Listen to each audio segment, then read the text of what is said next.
नमस्कार, मैं हूं डॉक्टर मुदित पांडे, सहायकाचार्य, शिक्षा संकाय काशी हिंदू विश्वविद्यालय।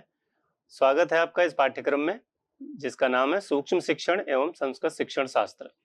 हम मॉड्यूल 2 पर चर्चा कर रहे हैं, सूक्ष्म शिक्षण व्यवस्था एवं प्रक्रिया। इसके अंतर्गत आज हम सिमुलेशन और उसके प्रकारों को देखेंगे, जिसमें सिमुलेशन क्या है और उसके टाइप्स क्या हैं, इनके बारे में हम जानेंगे। सिमुलेशन सिमुलेशन जो शिक्षक प्रशिक्षण को उपयोगी एवं प्रभावशाली बनाने के लिए इसमें जो है कई विधियां विकसित की गई हैं। तो इसमें जो है सिमुलेशन टीचिंग एक विधि है, एक मेथड है, जो कि टीचिंग को सिमुलेट करते हैं, जो अनुरूपित करते हैं, अनुरूपित शिक्षण है। इस अनुरूपण या अनुरूपण शिक्षण पद्धति इसको कहा जाता है। इसको सर्वप्रथम क्रेस ने ग्रामों में शिक्षण प्रशिक्षण के क्षेत्र में इसका प्रयोग किया था और 1966 में अमेरिका में इसका उपयोग शिक्षण अभ्यास को प्रभावशाली बनाने के लिए किया गया। अनुकरण का जो वास्तविक जो अर्थ है, जो इसका जो अर्थ है वो है भूमिका निर्वाह या रोल प्ले, यानी कि वास्तविक परिस्थितियों की तरह ही भूमिका निर्वाह करना। जैसा हम वास्तविक परिस्थितियों में अभिनय करते हैं या वास्तविक परिस्थितियों में जो क्रियाकलाप करते हैं, वही क्रियाकलाप उस कृत्रिम परिस्थिति में करना, यह है सिमुलेशन। सिमुलेशन का जो शाब्दिक अर्थ है वो है नकल करना, यानी कि कृत्रिम परिस्थिति में बिल्कुल यथार्थ जैसा व्यवहार करना। जो कृत्रिम परिस्थितियां, जैसे कृत्रिम कक्षा बनाई गई है, तो उसमें शिक्षण बिल्कुल वास्तविक शिक्षण की तरह करना, वही यथार्थवत शिक्षण या फिर अनुरूपण शिक्षण कहलाता है। आप एक चित्र देख रहे हैं यहाँ पर कि एक जो है पायलट, वो सिमुलेशन के माध्यम से पायलट उड़ा रहा है, इसका अभ्यास कर रहा है, यानी कि वास्तविक जो उड़ान है उसका अभ्यास वो कृत्रिम परिस्थिति में कर रहा है। इससे कई सारे लाभ होते हैं और उनका जो लाभ है वो मुख्य रूप से ये कि वास्तविक परिस्थितियों के जो जोखिम है, जो समस्याएं हैं, जो परेशानियां हैं, वो इस कृत्रिम परिस्थिति में नहीं आती हैं। तो अनुरूपण जो है उसका अर्थ और परिभाषा देखते हैं। अनुरूपण या यथार्थ शिक्षण ऐसी वास्तविक परिस्थितियों का कृत्रिम रूप से निर्माण करना है, जिनमें भाग लेने वालों को अपने वर्तमान अथवा भविष्य से संबंधित समस्याओं के समाधान के अनुभव प्राप्त हो सके। तो जो ये अनुरूपण है या यथार्थ शिक्षण है, ये वास्तविक परिस्थितियों का कृत्रिम रूप है और ये आर्टिफिशियली क्रिएटेड जो सिचुएशन है, उसमें जो है वास्तविक परिस्थितियों जैसा ही वातावरण बनाया जाता है और उसमें जो है जो भाग लेते हैं, जो लोग उसमें पार्टिसिपेट कर रहे हैं, वो क्या करते हैं, वर्तमान और भविष्य से संबंधित जो समस्याएं हैं उनके समाधान और उसका अनुभव प्राप्त कर सके, यानी कि वो उस वास्तविक अनुभव को वो कृत्रिम परिस्थितियों में अनुभव कर रहे होते हैं। दूसरा जो बिंदु है उसमें देखिए, अनुरूपित शिक्षण एक शिक्षक प्रशिक्षण प्रविधि है, जिसका प्रयोग छात्राध्यापकों में शिक्षण कौशलों को विकसित करने के लिए किया जाता है। इस प्रविधि द्वारा छात्राध्यापकों को बनावटी परिस्थितियों में शिक्षण कौशलों का अभ्यास कराया जाता है। तो ये जो अनुरूपण शिक्षण है, यानी कि जो सिमुलेशन टीचिंग है, इसमें ये माइक्रो टीचिंग की तरह ही एक शिक्षण प्रविधि है, शिक्षक प्रशिक्षण प्रविधि है, जिसमें जो वास्तविक कक्षा में प्रयोग होने वाले शिक्षण कौशल हैं, उनका अभ्यास कृत्रिम परिस्थितियों में उन शिक्षण कौशलों का अभ्यास कराया जाता है। तीसरा जो बिंदु है उसमें आप देख सकते हैं, अनुरूपण वास्तव में वह शिक्षण है जिसमें कुछ छात्राध्यापक किसी कक्षा विशेष के छात्रों को की तरह अपनी भूमिका निर्वाह करते हैं। एक छात्राध्यापक शिक्षक की भूमिका निभाता है, एक या दो छात्राध्यापक निरीक्षक की भूमिका में रहते हैं और फिर वे एक कौशल विशेष में दक्षता प्राप्त करने के लिए इन कृत्रिम परिस्थितियों में शिक्षण का कार्य करते हैं। तो ये जो सिमुलेशन टीचिंग है, इसके अंतर्गत जो छात्राध्यापक हैं, यानी जो सहपाठी हैं प्रशिक्षु के, तो वो प्रशिक्षु ही छात्रों की भूमिका निभाते हैं, निरीक्षक की भूमिका निभाते हैं और शिक्षक की भूमिका निभाते हैं। यानी वास्तविक शिक्षण परिस्थितियों की तरह ही कृत्रिम परिस्थितियां बनाने में छात्र, शिक्षक, निरीक्षक, ये सभी भूमिका में वो छात्राध्यापक ही होते हैं। तो ये अनुरूपण जो शिक्षण है, इसके अंतर्गत वास्तविक परिस्थितियों का कृत्रिम वातावरण के रूप में परिणित करके उसका अभ्यास शिक्षण कौशलों का अथवा किसी भी कौशल का अभ्यास किया जा सकता है। अनुरूपण के हम प्रकार देखते हैं। अनुरूपण के प्रकार में प्रमुख रूप से सूक्ष्म शिक्षण सिमुलेशन, परिदृश्य आधारित सिमुलेशन और भूमिका निर्वाह सिमुलेशन और प्रौद्योगिकी संवर्धित सिमुलेशन और आभासी कक्षा। तो ये जो सिमुलेशन के प्रकार हैं, अनुरूपण के जो प्रकार हैं, उनके बारे में हम विस्तार से देखते हैं।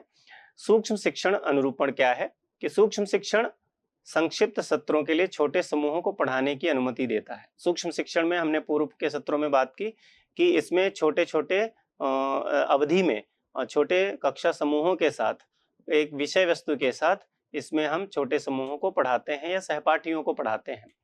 और इस सिमुलेशन में भी, सूक्ष्म शिक्षण सिमुलेशन में जो हमारे जो विद्यार्थी हैं वो हमारे सहपाठी ही होते हैं, ऑब्जर्वर भी सहपाठी होते हैं और हमारे जो प्रशिक्षक हैं वो होते हैं और छात्र ही शिक्षक की भूमिका में भी होते हैं। तो ये एक वास्तविक परिस्थितियों का कृत्रिम रूपांतरण है। यह शिक्षकों को विशिष्ट शिक्षण तकनीकों को परिष्कृत करने पर केंद्रित है। तो विशिष्ट जो शिक्षण तकनीकें हैं, विशिष्ट शिक्षण कौशल हैं, उनको परिष्कृत करना, बार बार अभ्यास के माध्यम से उसमें सुधार करना, इस पर यह केंद्रित रहता है। प्रतिभागियों को तत्काल प्रतिक्रिया प्राप्त होती है और उनको फीडबैक तुरंत मिलता है। इसमें प्रतिक्रिया के माध्यम से वे कक्षा प्रबंधन या जटिल अवधारणाओं को प्रस्तुत करने जैसे विशेष कौशल में सुधार करते हैं। तो वो अपने जो शिक्षण कौशल हैं उनमें कक्षा प्रबंधन या फिर जो फीडबैक जो हमें दिया गया है उसके माध्यम से विविध शिक्षण कौशलों को अथवा कक्षा को प्रबंधन करने में अथवा प्रस्तुतिकरण में जो भी सुधार अपेक्षित हैं उनमें वो सुधार कर पाते हैं प्रतिक्रिया के माध्यम से। सूक्ष्म शिक्षण का उपयोग प्रायः शिक्षक प्रशिक्षण कार्यक्रमों में किया जाता है। तो जो माइक्रो टीचिंग सिमुलेशन है या माइक्रो टीचिंग है, इसका प्रयोग शिक्षक प्रशिक्षण कार्यक्रमों में ही किया जाता है, क्योंकि शिक्षक प्रशिक्षण कार्यक्रम जो है उसमें शिक्षण कौशलों का अभ्यास अत्यधिक आवश्यक होता है, क्योंकि हम उसमें भावी शिक्षक पढ़ रहे होते हैं, वो भविष्य में वास्तविक कक्षाओं में शिक्षण करेंगे। तो उनके शिक्षण कौशलों को दक्ष बनाने के लिए उनको वो सूक्ष्म शिक्षण के द्वारा अभ्यास कराया जाता है। यह प्रक्रिया शिक्षकों को चरणबद्ध तरीके से उनकी क्षमताओं को बढ़ाने में मदद करती है।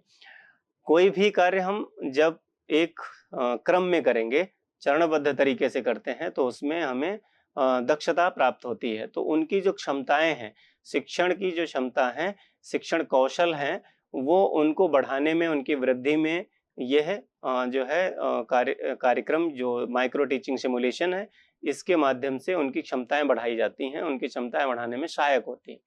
सूक्ष्म शिक्षण से शिक्षक आत्म मूल्यांकन करना और शिक्षण कौशल में निरंतर सुधार करना सीखते हैं। उसमें अपना जो है जो आत्म मूल्यांकन है, क्योंकि प्रतिक्रिया के बाद अगर वह रिकॉर्ड भी करते हैं तो उसमें वो स्वयं के लेक्चर को, स्वयं की प्रस्तुति को वो देख पाते हैं और उसमें जो आगे होने वाले सुधार हैं उनको वो सुधार कर पाते हैं और अपने शिक्षण कौशलों में पुनः पुनः अभ्यास के माध्यम से उनको अत्यधिक दक्षता की ओर ले जा पाते हैं। तो ये है माइक्रो टीचिंग सिमुलेशन।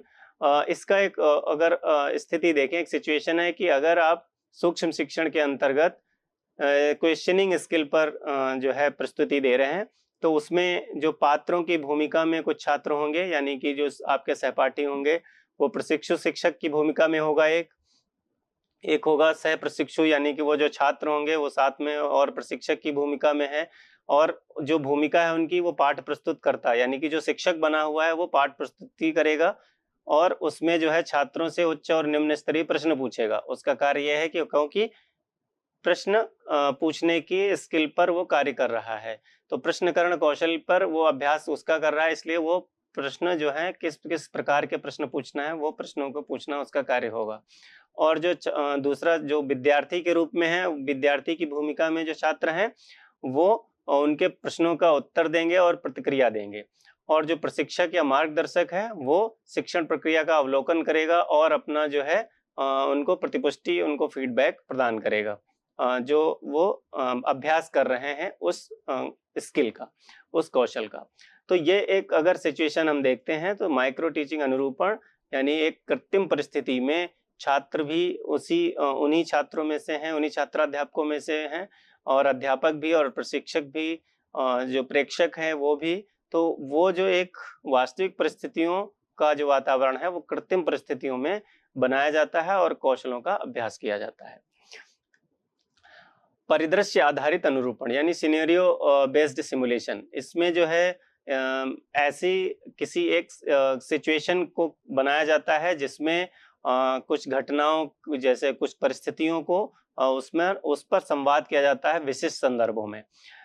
इसमें आप देखें इमर्सिव वातावरण का निर्माण इसमें होता है, शिक्षक और छात्र कुछ विशिष्ट संदर्भों में संवाद करते हैं। विशिष्ट संदर्भ जैसे चिकित्सा आपात स्थिति, ऐतिहासिक घटनाएं जैसी परिस्थितियां इसमें शामिल होती हैं। त्वरित निर्णय और समस्या समाधान कौशल, इसमें जो सुधार या फिर जिसका अभ्यास किया जाता है वो निर्णय लेने या समस्याओं को सुलझाने में प्रयोग किया जाता है। इसमें तेजी से प्रतिक्रिया जिन क्षेत्रों में होती है, जिनमें ज्यादा आपको क्रिटिकल थिंकिंग, तुरंत सोच के तुरंत प्रतिक्रिया देना है, ऐसी क्षेत्रों में इस सिमुलेशन का प्रयोग किया जाता है। वास्तविक जीवन अभ्यास, इसमें वास्तविक जीवन परिस्थितियों का अभ्यास सुरक्षित रूप से किया जाता है, यानी कि ये कृत्रिम परिस्थिति है, इसलिए वास्तविक जो जीवन की स्थितियां हैं उसका अभ्यास ये कृत्रिम परिस्थितियों में किया जाता है।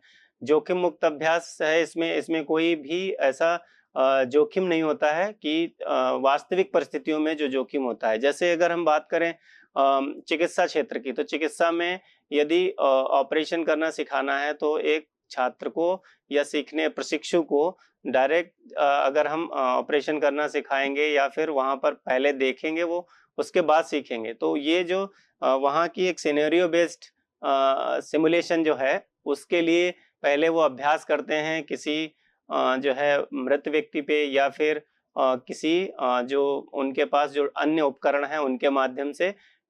ऐसे अभ्यास जो हैं उनकी जटिल परिस्थितियां जो होती हैं वो इस कृत्रिम परिस्थितियों में वो अभ्यास करके फिर वास्तविक परिस्थितियों में उसको संचालित करते हैं। इसमें जो है छात्रों को वास्तविक परिदृश्यों में कार्य करने के लिए बेहतर तरीके से तैयार किया जाता है, क्योंकि इसमें हम पूर्व अभ्यास कर पाते हैं वास्तविक परिस्थितियों का। और इसके माध्यम से जो है छात्रों में वास्तविक परिस्थितियों में कार्य करने के लिए आत्मविश्वास में वृद्धि होती है, क्योंकि अगर हम पूर्व अभ्यास किए हैं, हाँ मैं ये कर सकता हूँ, ऐसा उनको जो है आभास हो जाता है और उनका आत्मविश्वास बढ़ता है।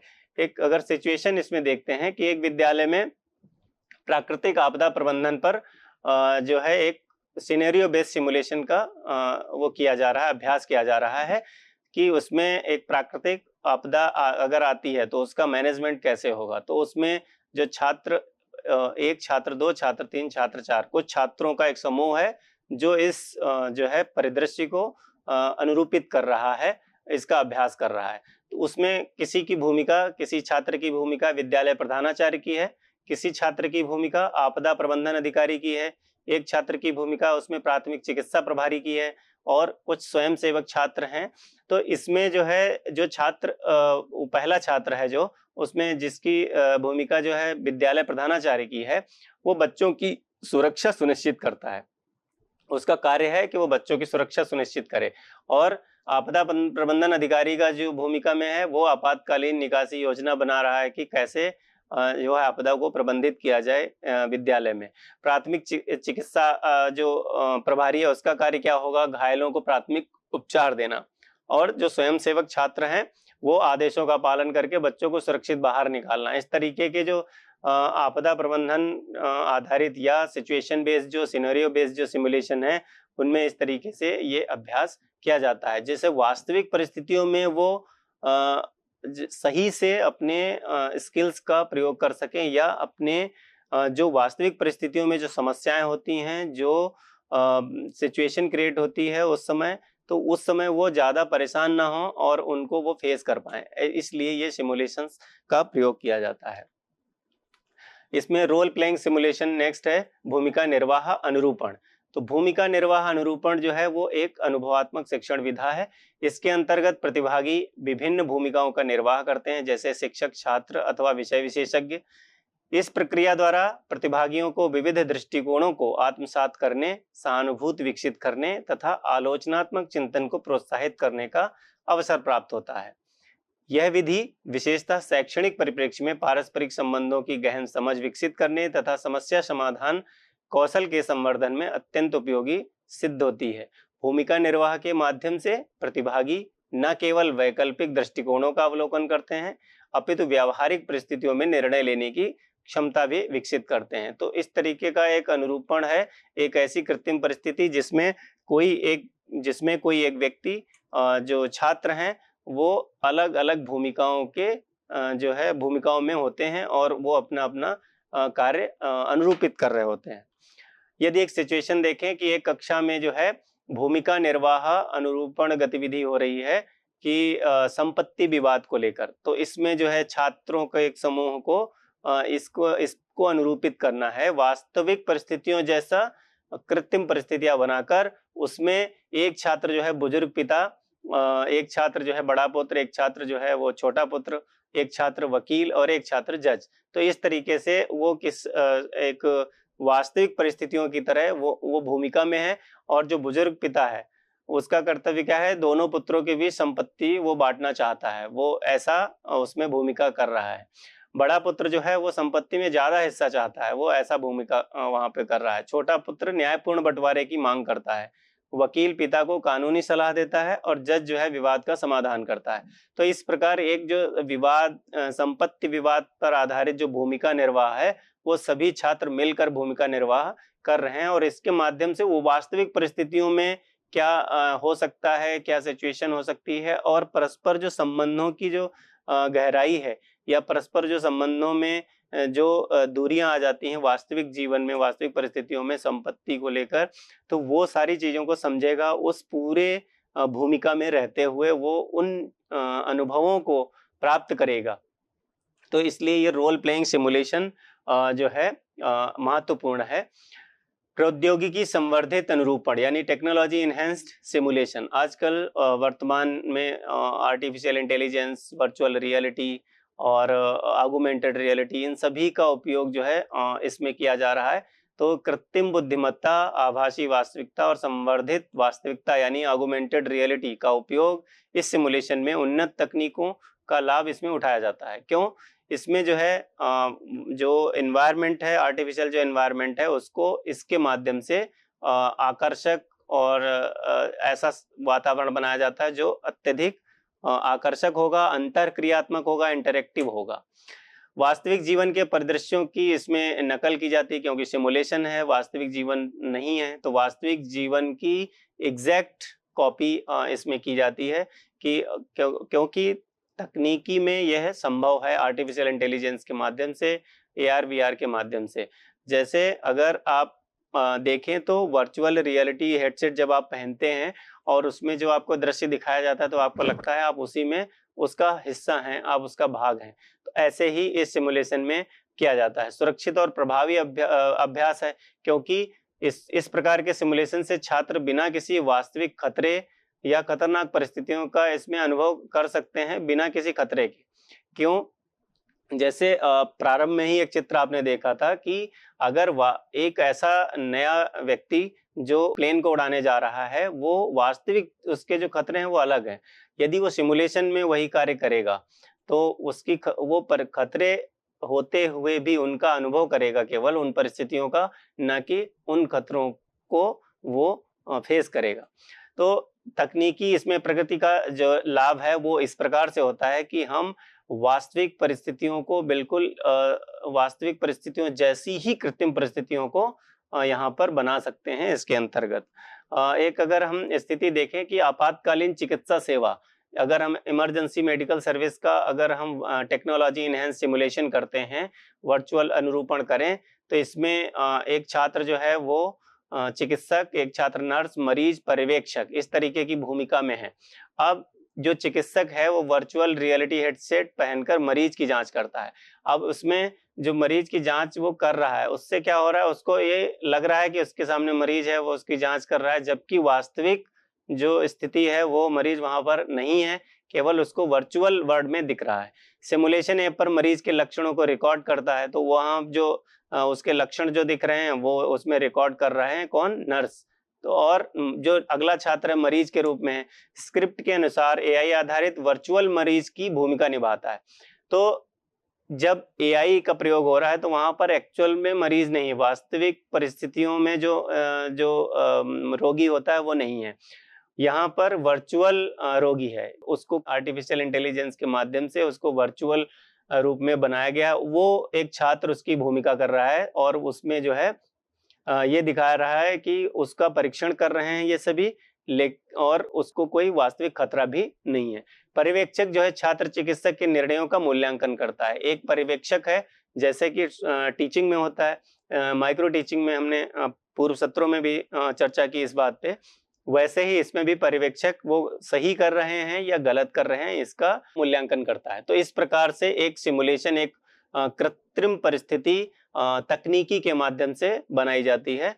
यह जो परिस्थिति है, यह वास्तव में अगर शिक्षण में लागू हो, शिक्षण अभ्यास में, सूक्ष्म शिक्षण अभ्यास में वर्चुअल रियलिटी का यदि किया जाए तो कक्षा में वास्तविक कक्षा का आभास होगा, ना कि वास्तविक कक्षा होगी। केवल छात्र वीआर हेडसेट पहनेगा और उसके आसपास जो छात्र दिखेंगे उसको कि छात्र हैं, वो प्रोग्रामिंग के माध्यम से उनको और डिजाइनिंग के माध्यम से उनको किया जाएगा।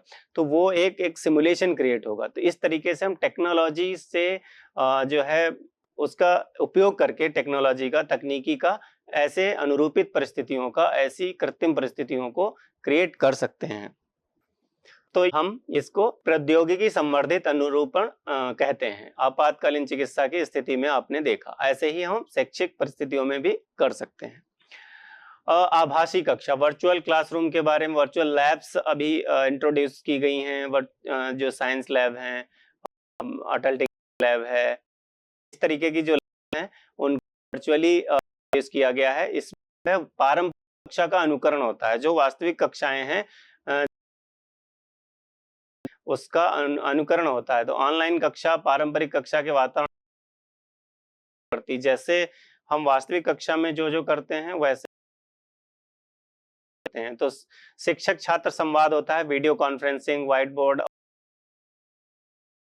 हैं, उनके माध्यम से शिक्षक और छात्र के बीच हो पाती है। इसमें व्यक्तिगत रूप से सीखने की गतिशीलता होती है, सीखने की प्रक्रिया को ऑनलाइन रूप में दोहराते हैं। अगर कोई छात्र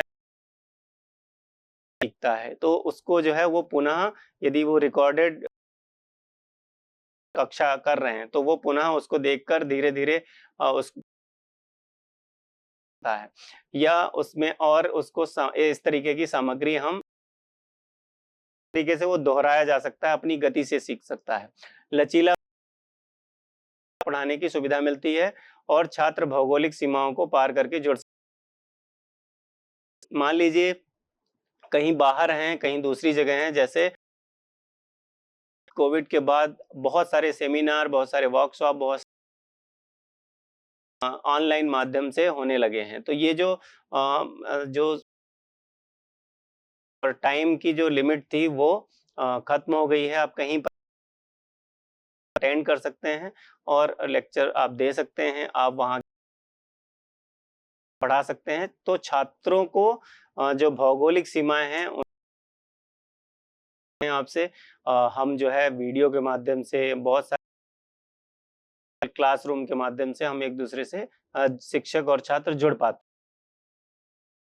तो भौतिक कक्षा की सीमाओं से मुक्त होकर सीखने में आधुनिक सुलभता मिलती है। कई बार इस तरह क्लास वर्चुअल क्लासरूम है और वो क्लास हुई है, छात्र ज्वाइन नहीं कर पाया, वो अटेंड नहीं कर पाया, मान लीजिए हो गया है कोई छात्र, और उस कक्षा को वो अपने से देख सकता है, वो आभासी कक्षा से जुड़ सकता है, तो वो उस कक्षा में उसका जो पढ़ाया जा रहा है उसका नुकसान नहीं होगा उसको, बल्कि वो घर पे रहकर ही उससे जुड़ पाएगा। तो इस तरीके से जो भौतिक कक्षा की सीमाएं हैं उनसे वो मुक्त होकर सीखने के लिए आगे बढ़ पाएगा। समय और स्थान की स्वतंत्रता है, हमने पूर्व में बात की कि ये जो है समय और स्थान की सीमाओं से परे सीखने का अवसर प्रदान करता है। तो वर्चुअल जो क्लासरूम है वो ऐसी कक्षा जिसमें बहुत सारी जो लिमिटेशंस हैं वो कम हो जाती हैं और उसके माध्यम से हम शिक्षक और छात्र एक दूसरे से जुड़ पाते हैं। अगर हम वर्चुअल क्लासरूम का एक सिचुएशन देखें तो इसमें जो प्रशिक्षु शिक्षक है और सह प्रशिक्षु शिक्षक और प्रशिक्षक, तो इसमें कुछ छात्र जो हैं एक रोल प्ले में हैं, क्योंकि ये भी एक तरीके का सिमुलेशन है। वास्तविक कक्षा के जैसा ही कक्षा है आभासी कक्षा। तो इसमें जो प्रशिक्षु शिक्षक है वो पाठ प्रस्तुत करता होता है, वो पाठ पढ़ा रहा होता है, छात्रों से लाइव प्रश्न पूछता है या उनके विचार प्रतिक्रियाएं प्राप्त करता है, स्क्रीन शेयर करता है, सामग्री प्रस्तुत करता है, कुछ वीडियो इस तरीके से चीजें दिखाता है। ये सारी कक्षाएं, ये सारी चीजें भी वो करता है, ये वो उस भूमिका में है। अगर कोई विद्यार्थी की भूमिका में है, उसका सहपाठी ही है, तो वो जो है पूछे गए प्रश्नों का उत्तर देगा, चैट बॉक्स या वॉइस के माध्यम से उत्तर और विचार साझा करेगा और शिक्षण प्रक्रिया में सक्रिय रूप से वो भाग लेगा, क्योंकि वो उस विद्यार्थी के रूप में भूमिका निर्वहन कर रहा है, उसका वास्तविक परिस्थितियों का, वास्तविक कक्षा परिस्थितियों का अनुरूपण कर रहा है। और जो प्रशिक्षक है, जो निरीक्षक और मार्गदर्शक की भूमिका में है, वो कक्षा की निगरानी करेंगे। शिक्षक प्रशिक्षु जो हैं उनकी गतिविधियों का मूल्यांकन और उनको प्रतिपुष्टि और सजेशंस देना। तो ये जो आभासी कक्षा के माध्यम से एक सिमुलेशन क्रिएट किया जा सकता है और उसमें जो है वास्तविक कक्षा के रूप में उसको पढ़ाया जा सकता है कि वास्तविक कक्षा जैसे हम वास्तविक कक्षा वर्चुअली लेते हैं, ऐसे ही वास्तविक कृत्रिम परिस्थितियों में भी वर्चुअल क्लासरूम को बनाकर उनका शिक्षण कौशलों का अभ्यास कराया जा सकता है। आज जो है हमने इसमें सिमुलेशन और उसके प्रकार जाने, जिसमें विविध प्रकार के सिमुलेशन जैसे माइक्रो टीचिंग सिमुलेशन, परिदृश्य आधारित सिमुलेशन, वर्चुअल क्लासरूम और टेक्नोलॉजी इनहैंस्ड सिमुलेशन, इन सभी सिमुलेशंस के प्रकारों और स्थितियों के कुछ सिचुएशन बेस्ड उदाहरणों के बारे में हमने जाना। धन्यवाद। स्वाध्यायात् मा प्रमदः।